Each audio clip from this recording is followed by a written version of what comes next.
Yan, so reviewin natin 'to, itong katatapos lang na project bago ko i-ship doon sa may-ari. So ito, galing 'to sa ano, yung pinaka-grip niya. Actually conversion dapat 'to, eh, kaso nga lang ang nangyari parang, gumawa na ako ng buong unit. So lahat ito, upper receiver, tank, itong rail ba niya, tapos itong mga bolt niya at panloob, pati itong pinaka-valve assembly niya, gawa yan. So, ang napakinabangan lang doon sa ah, manlapat na CO2 pistol is itong grip lang at saka yung trigger mechanism niya. Yun lang. So, parang buong unit na yung ginawa dito. Pero ang usapan namin ni Sir is conversion talaga nung una. Tapos marami siyang pinadagdag. Like ito, vapor tube adapter, vapor tube, yan.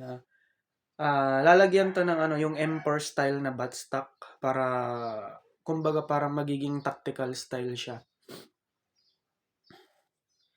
Yan. Tapos ito pala yung original na silencer niya is kinonvert ko rin para pumasok dito sa 16mm na OD. Yan. So, ito, ang mechanism niya is rear bolt. Ayan. So, nasa likod yung kasahan niya. Inspired to sa Benjamin Marauder. Yun, mga rear bolt mechanism. At saka yung mga ibang model ng D-State, mga naka-rear bolt din rin. So yan, kung mapapansin nyo, try natin ikasa. Hindi yun yung kasa niya. Ito lang yung kasa niya. Oh. Yun, ganun lang siya kaikli. Yung hammer travel niya, maikli lang. Para maiwasan natin yung hammer bounce at saka yung mataas na air consumption. Mas okay yung short na hammer travel kung efficiency ang hinahabol mo at saka yung shot count. Since ito, pistol lang naman talaga, yung power niya is ililimit lang talaga kasi nga maliit yung tangke niya. 70cc lang to. So, nakalimit lang yung power niya ng around 600 to 700 FPS. Ayun, good for 20 shots na yun. Tapos, ito pala yan, nasa harap yung gauge niya. Quick fill nasa ilalim. So, yung tangke nito, aluminum, na 4mm ang wall thickness. Good for 2,500 PSI. Traded na rin ito, itong end cap niya. So, yung OD niya is 26mm. Yung laki dito, yung taba ng tank, 26mm lang. Tapos, yung wall thickness niya is 4mm. Makapal para hindi sumabog kapag kanilagyan ng high pressure. Ito, katatapos ko lang kahapon to eh. Yan, nalagyan na rin siya ng vapor tube adapter para ready to salpak na yung pinaka M4 bat style niya. So yan, ipakita ko sa inyo pala yung dating CO2 pistol. Ayan, i-flash ko na lang dyan sa screen. Tapos ipakita ko sa inyo yung itsura kapag kanalagyan na siya ng M4 batstock. Ayan, i-flash ko na lang din dyan para makita nyo yung picture. Yan. So single shot lang siya yan. May pellet tray na siya. So hindi na siya mahirap kargahan ng bala yan. Dito ka lang magkakarga. So yung lapad nito 15mm lang para kung gusto ni sir i-convert sa D-magazine, babawasan lang to yung ibaba. Yan, babawasan lang kaunti diyan sa baba. Pero yung lapad niya 15mm, saktong-sakto na yan sa mga common na magazine. Yung rail niya is 11mm lang, request ni sir yan. So actually ito guys, meron mga mabibili ng ganito na blank sa Shopee para hindi ka na gumawa ng mismong pinaka-upper receiver. So, ang gagawin mo na lang is maglalagay ka na lang ng pellet tray tapos mag-slot ka na lang doon sa ilalim para doon sa kawit ng hammer. Pag kinasam mo kasi yan, kakawitin niya yung hammer para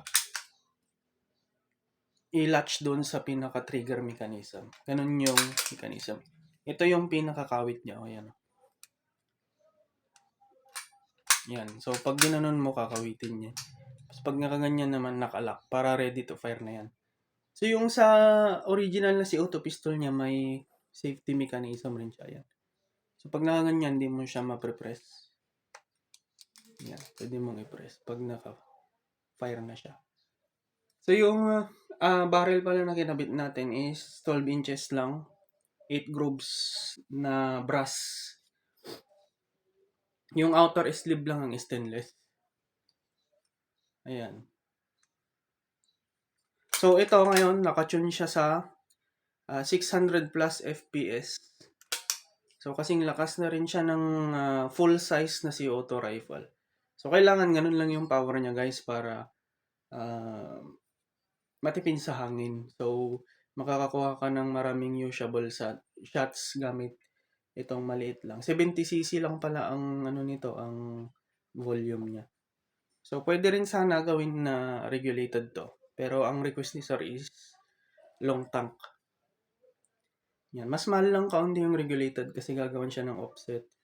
Regulator, tapos tangke. Maganda sana dito yung 0.25 liter na tangke, no?